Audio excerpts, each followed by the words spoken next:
Hey, salut à toi fan d'Orbix Cube, c'est Frisax. Aujourd'hui on se retrouve pour une nouvelle vidéo et aujourd'hui on va parler du GAN 356RM. Allez, c'est parti. Donc sur cette nouvelle review, on va parler du GAN 356R que j'ai magnétisé, d'où le 356RM. Donc on va d'abord parler du packaging. Donc il vient dans une boîte GAN tout à fait normale. GAN fait beaucoup de boîtes comme ça en ce moment, avec le cube, l'outil pour serrer et desserrer les GES et un manuel. Donc packaging assez sobre pour ce cube. En même temps, ça peut se comprendre, ça reste un cube cheap pour GAN. Donc il fallait pas s'attendre à recevoir des GES ou quoi que ce soit. Mais packaging quand même relativement bien. C'est vrai que pour un cube à peu près 13 $, ben, on a quand même une boîte assez sympa avec de l'outillage et voilà. Donc du coup la grosse particularité de ce cube, c'est que c'est un cube cheap et c'est la première fois, je crois, enfin selon moi c'est la première fois que GAN fait vraiment un cube cheap et ben en fait il est vachement bien réussi. C'est fou parce que si jamais quelqu'un vous le donne, vous dit qu'il vous dit bah tiens essaye ce cube, jamais vous allez deviner son prix, c'est impossible. Il n'a pas du tout un feeling de cube à 13 $, quoi. Quand on l'a en main, on a vraiment l'impression d'avoir un cube relativement haut de gamme. Et ce cube, franchement, c'est une véritable énigme, je trouve. Parce qu'en fait, c'est un cube vraiment très bizarre. Déjà, il est bizarre dans le sens où c'est le premier cube cheap de GAN. Déjà, ça, c'est un peu bizarre. Ensuite, les couleurs, elles sont bizarres. Moi finalement je m'y suis habitué et je les aime quand même pas mal ces couleurs, je les trouve sympas, ça change d'ordinaire. Et ce qui est bien c'est que c'est vraiment des couleurs qui sont super simples à distinguer. Si je vous prends par exemple un GTS 3, je trouve que les couleurs sont... déjà elles sont beaucoup moins flashy, mais je trouve on a plus de... Enfin c'est plus simple de les distinguer. Alors c'est léger, mais ça fait quand même, on ressent un petit peu une différence. Alors pas énorme, c'est pas ça qui va faire que c'est un cube vraiment bien, mais vraiment on ressent quand même une différence. Ensuite, c'est un cube qui est vraiment lent. C'est un cube qui est super lent. Alors au début on peut se dire bon, un cube lent, pas ouf quoi. Mais finalement c'est vraiment quelque chose d'excellent. Et moi en tout cas ça m'a permis de descendre d'une voire 2 secondes. J'étais à peu près sub 20 avec le GTS 3, sub 19 et là je suis passé sub 18 et bientôt sub 17 juste avec un cube, parce qu'en fait le fait qu'il soit lent ça vous oblige à quelque part aller lentement et ça améliore grandement votre look ahead. Vu que vous allez plus lentement, vous allez faire beaucoup moins de pauses et moi ça je l'ai vachement ressenti. Alors dans cette vidéo je vais beaucoup vous parler du cube avec les aimants parce que c'est celui que j'ai le plus testé. En fait, je l'ai reçu, je l'ai testé pendant un jour et puis après j'ai mis les aimants. Maintenant, ça fait 2 semaines que je l'ai. Je me suis vachement habitué aux aimants et je pense que sur ce cube, mettre des aimants, c'est pas forcément une obligation, je dirais. Mais si vous voulez que ça en fasse votre main, franchement, il faut des aimants. Quand il n'a pas d'aimants, alors ça reste un cube qui est vraiment super. Le cube est super smooth, le cube est super lent, il est super contrôlable. Il a un corner cut qui est vraiment énorme, corner cut partout. Il a surtout un reverse qui est impressionnant. Le reverse est juste impressionnant. Mais sans aimant, en fait, ça va faire un peu comme tous les cubes sans aimant du marché, c'est-à-dire qu'il va bloquer beaucoup plus. Et franchement, moi, si j'avais pas mis des aimants dedans, ça aurait pas été mon main. Là, aujourd'hui, je me pose toujours la question à savoir est-ce que ça va devenir mon main par rapport au GTS 3 et j'ai toujours pas la réponse en fait. Ça fait 2 semaines que j'utilise, 2 semaines que je me pose la question en fait. Parce que le problème c'est que c'est 2 cubes qui sont vraiment différents. C'est ça c'est 2 cubes extrêmement différents.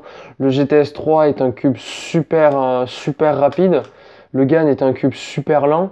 Le GTS 3 a des couleurs super flashy. Le GAN a des couleurs super foncé. Et ces 2 cubes qui sont vraiment différents. Le GAN reste quand même un excellent cube. C'est vrai que là je les compare tous les deux comme s'ils étaient au même prix. Mais clairement si on regarde le prix, le GTS 3 est mort. Le GTS 3 il m'a coûté 2 voire 3 fois plus cher que le GAN. Le GTS 3 s'est fait largement détrôner. C'est un cube qui coûte 13 balles. Moi finalement il m'est revenu à 13-14 euros. Foncé. C'est-à-dire, moi, mon GTS 3, il m'est revenu 2 voire 3 fois plus cher. Et pourtant, aujourd'hui, je me pose la question à savoir lequel des deux est mon main. C'est ça qui est fou, c'est que GAN pas vraiment fait, GAN n'ont pas vraiment fait un cube cheap. Ils ont fait un cube pas cher. Parce que c'est pas un cube cheap, c'est un cube qui est vraiment excellent. Je veux dire, je pense qu'il y a de grandes chances qu'il devienne mon main. Au début, je me suis dit, bon, ça va être un cube... En fait, au début, je l'avais acheté pour faire du blind. Finalement, je l'ai magnétisé. Je me suis dit, bon, c'est un cube bien, donc je l'utilise. Je pensais toujours que le GTS 3 allait rester mon main. Mais je me suis dit, bon, je vais l'utiliser de temps en temps, quoi. Après, je me suis dit, mais il est vraiment excellent, ce cube. Et puis, vu qu'il était lent, eh ben, je me suis dit, autant ça te fait un cube pour t'entraîner, ça t'entraîne au look ahead, et puis après, quand je reviens sur mon GTS 3, je suis quand même vachement plus rapide. Et puis finalement, aujourd'hui, ben, je me pose la question à savoir, est-ce que j'ai vraiment besoin de la rapidité du GTS 3 pour faire des bons temps? Aujourd'hui, je fais des excellents temps. Des fois, je peux faire des AO5, des AO12, sub 16, avec pas mal de 15, etc. J'ai aucun mal à faire des 14 ou des 13. Et ben, je pense que ce cube... a vraiment un excellent potentiel. C'est vraiment un cube qui est énorme, quoi. Franchement, je pense qu'aujourd'hui, l'avenir des cubes, c'est quand même... J'allais dire l'avenir des cubes, c'est les cubes blancs, mais en fait, pas tellement. Moi, ce cube, je l'aime bien parce que je le trouve lent, contrôlable. J'adore son feeling et puis voilà. Mais finalement, aujourd'hui, on pourrait se poser la question à savoir est-ce qu'un cube est vraiment bon ou pas. Parce que ça dépend vraiment des feelings de chacun. Ce cube, je le conseillerais vraiment pour les gens qui bourrinent pas forcément, qui sont plutôt lents. Ça reste pour des personnes qui cubent lentement, ça peut être un excellent cube. Il y a moyen de faire des excellents temps avec. Et pour quelqu'un qui bourrine pas forcément, qui cube lentement, eh ben ça reste un excellent cube. Vous allez voir que vous allez tout de suite l'adopter parce que le GTS 3 est parfois trop rapide pour certaines personnes. Et pour ceux qui trouvent que le GTS 3 est trop rapide, foncez là-dessus. Après, je le conseillerais aussi pour un autre type de personne. Un type de personne qui est comme moi, a pas forcément un excellent look ahead et cherche à l'améliorer. En même temps, j'avais acheté un cube carbone qui m'a permis de pas mal m'améliorer. Ce cube aussi m'a permis de pas mal m'améliorer. Et c'est vrai que c'est vraiment un excellent cube. Moi, j'étais habitué au GTS 3, c'était vraiment un cube que je trouvais excellent. Mais des fois, je me retrouvais perdu. Des fois, je faisais que me fail complètement dans les algos. Des fois, par exemple, je vais trop rapidement et je me fail dans des algos. Et sur le GAN, c'est pas vraiment possible, quoi. Parce que vu qu'il est lent, on arrive vachement...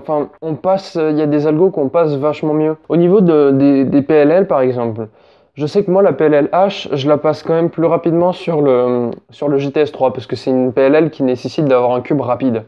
Mais sinon, toutes les autres, je les passe beaucoup plus rapidement sur le GAN. Parce que vu qu'il est plus lent, il est plus contrôlable, et du coup, c'est vachement plus simple de passer des algos. Donc ça c'est vraiment bien. Et puis ensuite, je le conseillerais à un autre type de personne, un dernier type de personne, qui bourrine un peu trop, qui va peut-être un peu trop vite, et qui chercherait à aller plus lentement, ou alors qui est bloqué parce qu'il va trop vite et qui arrive à un niveau où il peut plus avancer. Quand vous arrivez à un niveau où vous pouvez plus trop avancer, rien que le fait de changer de cube, qu'il soit plus ou moins bon, ça va vous permettre d'avancer un peu plus. Parce que vous changez de cube, vous changez d'habitude, et du coup, vous allez faire de nouveaux temps en fait. Alors, mieux ou moins bien, mais après, si par exemple vous en faites des mieux, tant mieux. Si vous en faites des moins bien, vous allez voir qu'en retournant sur votre ancien cube, vos temps vont s'améliorer, quoi. Et du coup, je vous conseillerais un dernier type de personne, du coup, qui cherche à changer de cube. Simplement à changer de cube. Et ce cube-là, alors ce GAN 356R, il fait partie de la nouvelle série de GAN. Donc on retrouve le 356R, ensuite on retrouve le 354M, et ensuite on retrouve le 356X. Ces trois cubes, c'est vraiment des cubes différents. Alors le 356R, c'est le cube cheap, mais pas vraiment cheap.